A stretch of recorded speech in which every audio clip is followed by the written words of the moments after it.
Welcome back to MS solutions. നിങ്ങളുടെ സ്വന്തം Karthika miss ആണ്. സോ നമ്മുടെ ഡെയിലി PYQ ചാലഞ്ചിലെ ഡേ 4 ആണ് ഇന്ന് കേട്ടോ. നമ്മുടെ പാരലൽ ലൈൻസ് ചാപ്റ്ററിൽ നിന്ന് ലാസ്റ്റ് PYQ ആണ് നമ്മൾ ഡിസ്കസ് ചെയ്യാനായിട്ട് പോകുന്നത്. 2025 ഫസ്റ്റ് ടേം എക്സാം, ഓണം എക്സാമിന് ചോദിച്ചിട്ടുള്ള ചോദ്യമാണിത്. ഓക്കെ, അപ്പൊ നമുക്ക് ചോദ്യം കുറച്ച് കൺഫ്യൂസിംഗ് ആയിട്ട് തോന്നും, പക്ഷെ മനസ്സിലാക്കി കഴിഞ്ഞാൽ വളരെ സിമ്പിൾ ആയിട്ടുള്ള ഒരു ക്വസ്റ്റ്യൻ ആണ്.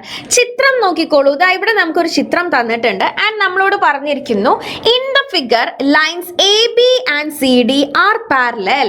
ചിത്രത്തിൽ AB യും CD യും പാരലൽ ആണ്. Angle CEF is a right angle. ഇതെന്താണ്? ഒരു മട്ടകോണാണ്. Angle ABF 60 degree. ABF എന്ന് പറയുന്നത് 60 ഡിഗ്രി ആണ്. What are the measures of the other two angles of the triangle? ആദ്യത്തെ ചോദ്യം, ഈ ട്രയാങ്കിളിലെ മറ്റു രണ്ട് കോണുകൾ കണ്ടുപിടിക്കുക എന്നുള്ളതാണ്. അപ്പൊ ഇതിന്റെ മലയാളം ചോദ്യം മിസ് ഇവിടെ കൊടുത്തിട്ടുണ്ട് കേട്ടോ. നമുക്ക് ആദ്യം തന്നെ എന്ത് ചെയ്യണം? നമ്മുടെ ആ ഒരു ട്രയാങ്കിളിലെ ബാക്കി രണ്ട് ആംഗിൾസ് കണ്ടുപിടിക്കണം. അതിനായി നിങ്ങൾ ശ്രദ്ധിച്ചു നോക്കിക്കോളൂ. നമുക്കിപ്പോൾ പറഞ്ഞു തന്നിട്ടുള്ള കാര്യം എന്താണ്? AB എന്ന് പറയുന്ന ലൈനും CD എന്ന് പറയുന്ന ലൈനും പരസ്പരം സമാന്തരമാണ്, പാരലൽ ആണ്. അങ്ങനെയാണെങ്കിൽ അതിനെ മുറിച്ചു കടക്കുന്ന ഒരു ചരിഞ്ഞ വരയാണ് BE എന്ന് പറയുന്നത്. ആണല്ലോ? അതെ. ഇനി നിങ്ങൾ നോക്കൂ, നമുക്ക് ട്രയാങ്കിളിന്റെ രണ്ട് ആംഗിൾസ് ആണ് കണ്ടുപിടിക്കാനുള്ളത് അല്ലെ. അപ്പൊ ആദ്യത്തെ ആംഗിളിനെ മിസ് ഇതാക്കി എടുക്കുന്നു. ഇതാണ് നമ്മൾ ആദ്യം കണ്ടുപിടിക്കാൻ പോകുന്നത്. ഇവിടെ രണ്ട് പാരലൽ ലൈൻസിനെ ഒരു ചരിഞ്ഞ വര കട്ട് ചെയ്യുമ്പോൾ, രണ്ട് പാരലൽ ലൈൻസിനെ ഒരു ചരിഞ്ഞ വര കട്ട് ചെയ്യുമ്പോൾ നമ്മൾ പഠിച്ചിട്ടുണ്ട് എന്ത്? ഈ കോണും തുല്യമായിരിക്കും എന്നുള്ളത്. അതിനുള്ള റീസൺ എന്തായിരുന്നു? ഇവര് രണ്ടുപേരും ഈക്വൽ ആവാനുള്ള റീസൺ നമ്മൾ എന്താ പഠിച്ചത്? കറസ്പോണ്ടിങ് ആംഗിൾ ആണ് അല്ലെ. അവരെന്താണ്? കറസ്പോണ്ടിങ് ആംഗിൾ ആണ്, അല്ലെങ്കിൽ സമാന കോണുകളാണ്. അങ്ങനെയെങ്കിൽ നമുക്ക് പറയാൻ സാധിക്കും ഇത് 60 ഡിഗ്രി ആണെങ്കിൽ ഇതും എത്ര തന്നെയായിരിക്കും വരുന്നത്? 60 ഡിഗ്രി തന്നെയായിരിക്കും, 60 ഡിഗ്രി തന്നെയായിരിക്കും. ഇപ്പോൾ നമുക്ക് ട്രയാങ്കിളിലെ രണ്ട് ആംഗിൾസ് കണ്ടുപിടിക്കാൻ പറ്റിയില്ലടാ. പറ്റി അല്ലെ. എങ്കിൽ ഇനി മൂന്നാമത്തെ ആംഗിൾ കണ്ടുപിടിക്കാൻ വളരെ സിമ്പിൾ ആണ്. ബിക്കോസ് ഒരു ത്രികോണത്തിന്റെ ഉള്ളിലെ 3 ആംഗിൾസ് കൂട്ടിക്കഴിഞ്ഞാൽ 180 ഡിഗ്രി ആണെന്ന് നമ്മൾ പഠിച്ചിട്ടുണ്ട് അല്ലെ. ഇവിടെ നമുക്ക് ഏതൊക്കെയാണ് angle C, angle E, angle F ആണ് അല്ലെ. Angle C plus angle E plus angle F കൂട്ടിക്കഴിഞ്ഞാൽ 180 degree കിട്ടും. ഇതിലിപ്പോ നമുക്ക് അറിയാതെ നിൽക്കുന്നത് ആംഗിൾ C ആണ്. ബാക്കി നമുക്കറിയാം. ആംഗിൾ E എന്ന് പറയുന്നത് 90 degree plus 60 degree equal to 180 degree. അപ്പൊ എത്ര വരിക? ആംഗിൾ C പ്ലസ് 90 പ്ലസ് 60 എത്രയാ? 150 ഡിഗ്രി ഈക്വൽ ടു 180 ഡിഗ്രി എന്ന് കിട്ടും. സോ നമുക്ക് ആംഗിൾ C കണ്ടുപിടിക്കാം. 180 മൈനസ് 150 30 ഡിഗ്രി എന്ന് കിട്ടി. റെഡി? സോ ഫസ്റ്റ് ക്വസ്റ്റ്യൻ്റെ ആൻസർ ആയി കഴിഞ്ഞു. ഇത് 30 ഡിഗ്രി. ആദ്യത്തെ ക്വസ്റ്റ്യൻ സെറ്റ്. ഇനി രണ്ടാമത്തെ ക്വസ്റ്റ്യൻ, ഫൈൻഡ് ആംഗിൾ BFC എന്ന് പറയുന്ന ആംഗിൾ കണ്ടുപിടിക്കുക. അപ്പൊ കറക്റ്റ് ആയിട്ട് നോക്കൂ, എവിടെയാണ് BFC വരിക? BFC എന്ന് പറഞ്ഞു കഴിഞ്ഞാൽ ഇങ്ങനെ ആയിരിക്കും. BFC എന്ന് പറയുന്നത് ഇങ്ങനെയായിരിക്കും വരുന്നത്. നമുക്കറിയാം രണ്ട് സമാന്തര വരകൾ അല്ലെ, രണ്ട് പാരലൽ ലൈൻസ്, അതിനെ മുറിച്ചു കടക്കുന്ന ഒരു ചരിഞ്ഞ വര. ആ ചരിഞ്ഞ വരയുടെ ഉള്ളിൽ വരുന്ന രണ്ട് കോണുകളും എന്തായിരിക്കും എന്ന് നമ്മൾ പഠിച്ചിട്ടുണ്ട്? സപ്ലിമെന്ററി അല്ലെ. ഇവരെ കൂട്ടിക്കഴിഞ്ഞാൽ 180 ഡിഗ്രി ആണ് കിട്ടുക എന്ന് നമ്മൾ പഠിച്ചിട്ടുണ്ട്. അതിനുള്ള റീസൺ എന്തായിരുന്നുടാ? ഇത് 180 ഡിഗ്രി ആയി വരാനുള്ള റീസൺ എന്തായിരുന്നു? കോ ഇന്റീരിയർ ആംഗിൾ അല്ലെ. അതിനുള്ള റീസൺ ആണ് കോ ഇന്റീരിയർ ആംഗിൾ അല്ലെങ്കിൽ ആന്തര സഹകോൺ. അങ്ങനെയെങ്കിൽ ഇത് എത്രയായിരിക്കും വരിക? 180 ഡിഗ്രിയിൽ നിന്നും 60 ഡിഗ്രി മൈനസ് ചെയ്ത് കഴിഞ്ഞാൽ 120 ഡിഗ്രി അല്ലേ. സോ ഈ ആംഗിൾ എത്രയാണ്? 120 ഡിഗ്രി എന്ന് നമുക്ക് കിട്ടും. അപ്പൊ രണ്ടാമത്തെ സബ് ക്വസ്റ്റിന്റെ ആൻസർ എത്രയായി? രണ്ടാമത്തെ സബ് ക്വസ്റ്റിന്റെ ആൻസർ ഇതിപ്പോ നമ്മുടെ A ക്വസ്റ്റിന്റെ ആൻസർ ആണ്. B ക്വസ്റ്റിന്റെ ആൻസർ 180 മൈനസ് 60 120 ഡിഗ്രി എന്ന് കിട്ടി.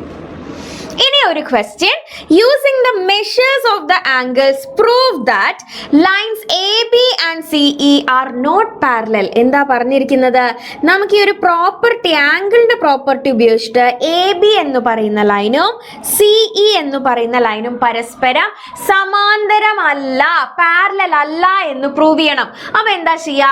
രണ്ട് ലൈൻസ് പാരലൽ ആണെങ്കിൽ അതിനെ മുറിച്ചു കടക്കുന്ന ചരിഞ്ഞ വരയുടെ ഉള്ളിൽ വരുന്ന രണ്ട് ആംഗിൾസ്, അല്ലെ അടുത്തടുത്ത് വരുന്ന രണ്ട് ആംഗിൾസ്, ഇതുപോലെ വരുന്ന രണ്ട് ആംഗിൾസ് കൂട്ടുമ്പോൾ നമുക്ക് 180 ഡിഗ്രി ആയിരിക്കും കിട്ടുന്നത്. അപ്പൊ നിങ്ങൾ നോക്കുക, ഇതാണ് ഇപ്പൊ നമ്മുടെ രണ്ട് സമാന്തര വര, അല്ലെങ്കിൽ നമ്മൾ ഉപയോഗിക്കുന്ന, നമ്മൾ കണ്ടെത്താൻ യൂസ് ചെയ്യുന്ന, എടുക്കുന്ന രണ്ട് വരകൾ, അതിനെ മുറിച്ചു കടക്കുന്ന ചരിഞ്ഞ വര. അപ്പൊ ഇതാണ്. അങ്ങനെയെങ്കിൽ ഇവര് പാരലൽ ആണെങ്കിൽ ഈ ആംഗിളും ഇതും കൂടെ കൂട്ടിയാൽ 180 ഡിഗ്രി കിട്ടും. അപ്പൊ കിട്ടുന്നുണ്ടോ? 180 ആണോ കിട്ടുന്നത് നോക്കാം. ഇത് 60 ഡിഗ്രി ആണ്, ഇത് 90 ഡിഗ്രി ആണ്. അപ്പൊ എന്താ വരിക? Angle B plus angle E, അല്ലേ? നമ്മുടെ സി ക്വസ്റ്റിന്റെ ആൻസർ ആണ് നമ്മൾ കണ്ടുപിടിക്കാൻ പോകുന്നത്. സി ക്വസ്റ്റിന്റെ answer angle B plus angle E is equal to 60 degree plus 90 degree. 60ഉം 90ഉം 150 ഡിഗ്രി ആയിരിക്കും നമുക്ക് കിട്ടുന്നത്. ഇത് എന്തല്ല? 180നോട് തുല്യമല്ല. അതുകൊണ്ട് ഈ രണ്ട് ലൈൻസ്, ഏതൊക്കെ? എ ബി എന്ന് പറയുന്നതും സി ഇ എന്ന് പറയുന്നതും പരസ്പരം സമാന്തരമല്ല. അവര് ദേ ആർ നോട്ട് പാരലൽ. അപ്പൊ എന്റെ കുട്ടികൾ ഇങ്ങനെ എഴുതണം. നമ്മുടെ സി ക്വസ്റ്റ്യനിൽ നിങ്ങൾ ഇങ്ങനെ എഴുതുക. എന്തെഴുതണം? BE and CE are not parallel എന്ന് എഴുതുക കേട്ടോ. ആർ നോട്ട് പാരലൽ എന്ന് വേണം നിങ്ങൾ എഴുതാനായിട്ട്. റെഡി അല്ലേ? സെറ്റ് ആണല്ലോ. ഇനി അതിലൊരു ഡി ക്വസ്റ്റ്യൻ കൂടിയുണ്ട്. ഡി ക്വസ്റ്റ്യൻ ഇതാണ്: which of the following statements is not correct regarding parallel lines? The perpendicular distance between the parallel lines will be the same everywhere. ചോദിച്ചിരിക്കുന്നത് സമാന്തര വരകളെ സംബന്ധിച്ച് താഴെ പറയുന്നവയിൽ തെറ്റായ പ്രസ്താവന ഏത് എന്നുള്ളതാണ്. അപ്പൊ സമാന്തര വരകൾക്കിടയിലുള്ള ലംബ അകലം എല്ലായിടത്തും തുല്യമായിരിക്കും. തുല്യമായിരിക്കോ? രണ്ട് സമാന്തര വരയുണ്ട്, അതിന്റെ ഇടയിൽ വരുന്ന ലംബ അകലം എല്ലാ സ്ഥലത്തും തുല്യമായിരിക്കും. ആയിരിക്കും അല്ലേ? ആയിരിക്കും. അപ്പൊ ഇത് ശരിയാണ്. രണ്ടാമത്തെ പ്രസ്താവന, സമാന്തര വരകൾ മറ്റൊരു വരയുമായി ഒരേ ചരിവിലായിരിക്കും. അല്ലേ? ഇവരെന്താണ്? മറ്റൊരു വരയുമായി ഒരേ ചരിവിലായിരിക്കും. ഒരേ ചരിവിലല്ലേ? ഇവിടെയുള്ള അതേ ആംഗിൾ തന്നെ ആയിരിക്കും. ഈ 4 കോണുകൾ എന്താണോ അത് തന്നെ ആയിരിക്കും ഇവിടെയും വരുന്നത്. അപ്പൊ ഈ പറഞ്ഞ കാര്യവും ശരിയാണ് അല്ലേ? സോ നമുക്ക് parallel lines will be on the same tilt with another line. Okay, ഇതാണ് ഉദ്ദേശിച്ചത്. ഒരേ ചരിവിലായിരിക്കും എന്നുള്ളത്. അപ്പൊ നിങ്ങൾ മനസ്സിലാക്കുക, ഒരേ ചരിവിലായിരിക്കും എന്ന് പറഞ്ഞു കഴിഞ്ഞാൽ ഇവിടെ വരുന്ന 4 കോണുകളും താഴെ വരുന്ന 4 കോണുകളും ഈക്വൽ ആണെന്നുള്ളതാണ് അർത്ഥം. സ്റ്റേറ്റ്മെന്റ് നോക്കൂ. When a parallel line intersects another line, the angles formed will always be equal. എന്താ പറഞ്ഞിരിക്കുന്നത്? ഒരു സമാന്തര വര മറ്റൊരു വരയുമായി കൂട്ടിമുട്ടുമ്പോൾ ഉണ്ടാകുന്ന കോണുകൾ എപ്പോഴും തുല്യമായിരിക്കും എന്നാണ് പറയുന്നത്. എല്ലാ കോണുകളും എപ്പോഴും തുല്യമായിരിക്കോ? ആണോ? നമുക്ക് അങ്ങനെ ഈക്വൽ ആവുന്ന ആംഗിളുകൾ മാത്രമാണോ ഉണ്ടാവുന്നുള്ളൂ? നിങ്ങളൊന്ന് ആലോചിച്ച് നോക്കിയേ. ഇവിടെ എന്ത് ചെയ്യുന്നുണ്ട്?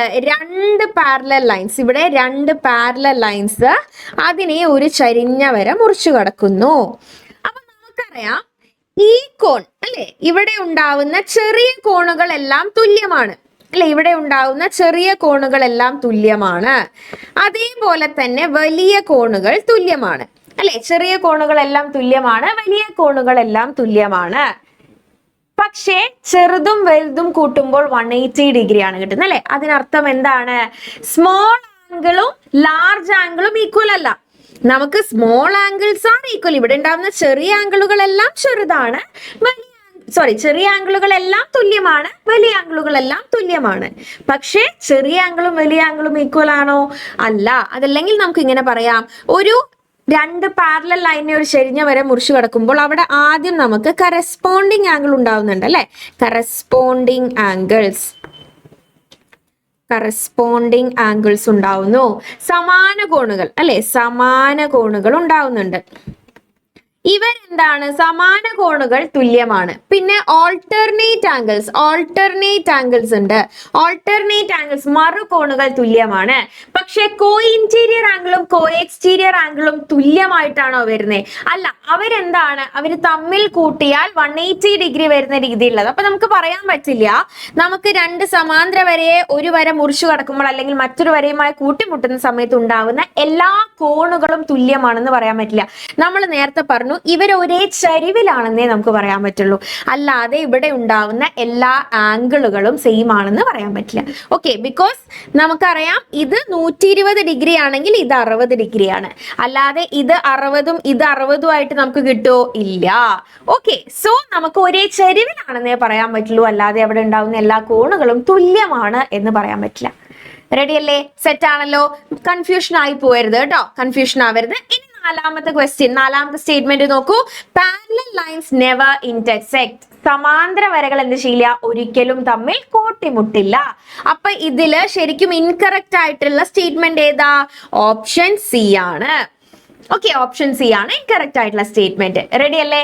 സോ ഇത്രയേ ഉള്ളൂ നമ്മുടെ ഈ ഒരു ആക്ടിവിറ്റി എന്ന് പറയുന്നത്. അപ്പൊ ഏറ്റവും ഇമ്പോർട്ടന്റ് ആയിട്ടുള്ള ക്വസ്റ്റ്യൻസ് എല്ലാം നമുക്ക് ഈ ഒരു ചാപ്റ്ററിൽ നിന്നും പാരലൽ ലൈൻസിൽ നിന്നും ചോദിച്ചിട്ടുള്ള ഏറ്റവും ഇമ്പോർട്ടന്റ് ആയിട്ടുള്ള ആക്ടിവിറ്റീസ് എല്ലാം നമ്മൾ ഡിസ്കസ് ചെയ്ത് കഴിഞ്ഞിട്ടുണ്ട്. എന്റെ മക്കൾ ഈ വീഡിയോസ് എല്ലാം കാണുക. ഇനി ഏതെങ്കിലും വീഡിയോസ് നിങ്ങൾ കാണാത്തതായിട്ടുണ്ടെങ്കിൽ നമ്മുടെ ഈ ഒരു ചാനലിൽ നിങ്ങൾക്ക് നോക്കിക്കഴിഞ്ഞാൽ ആ ഒരു PYQ ചാലഞ്ചിന്റെ വീഡിയോസ് ഒക്കെ കാണാനായിട്ട് പറ്റും.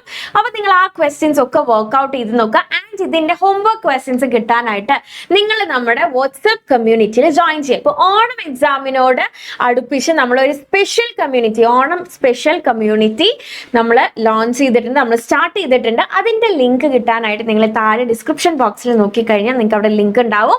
അതിൽ ജോയിൻ ചെയ്യുക. അതിൽ രാത്രിയാവുന്ന സമയത്ത് ചോദ്യപ്പെട്ടി എന്ന് പറഞ്ഞിട്ട് ഒരു ലിങ്ക് നിങ്ങൾക്ക് വരും. അതിൽ നിങ്ങൾക്ക് ഹോംവർക്ക് ക്വസ്റ്റ്യനും അവൈലബിൾ ആയിരിക്കും. അതും പ്രീവിയസ് ഇയർ ക്വസ്റ്റ്യൻസ് തന്നെയാണ് കേട്ടോ. അപ്പൊ എന്റെ മക്കൾ എല്ലാവരും അടിപൊളിയായിട്ട് ചെയ്തു പഠിക്കുക. ഈ ക്വസ്റ്റ്യൻസ്, പ്രീവിയസ് ഇയർ ക്വസ്റ്റ്യൻസ് ഒക്കെ ഒറ്റ വീഡിയോയിൽ കാണണം. എല്ലാ സബ്ജക്ട്സിന്റെയും കിട്ടണം. ഇതിപ്പോ നിങ്ങൾക്ക് മാത്സിന്റെ മാത്രമാണ് കിട്ടുന്നുള്ളൂ. ബാക്കി എല്ലാ സബ്ജക്ട്സിന്റെയും കിട്ടണം എന്നുണ്ടെങ്കിൽ നിങ്ങൾ നമ്മുടെ ബാച്ചിലേക്ക് ജോയിൻ ചെയ്യുക. ബാച്ചിലേക്ക് ജോയിൻ ചെയ്യാനുള്ള ലിങ്കും താഴെ കൊടുത്തിട്ടുണ്ടായിരിക്കും. അപ്പൊ ആ ഒരു ലിങ്കിൽ ക്ലിക്ക് ചെയ്ത് നമ്മുടെ ബാച്ചിലേക്ക് പെട്ടെന്ന് തന്നെ ജോയിൻ ചെയ്യാം. ഓക്കെ, അടിപൊളിയായിട്ട് പഠിക്കുക. All the very best.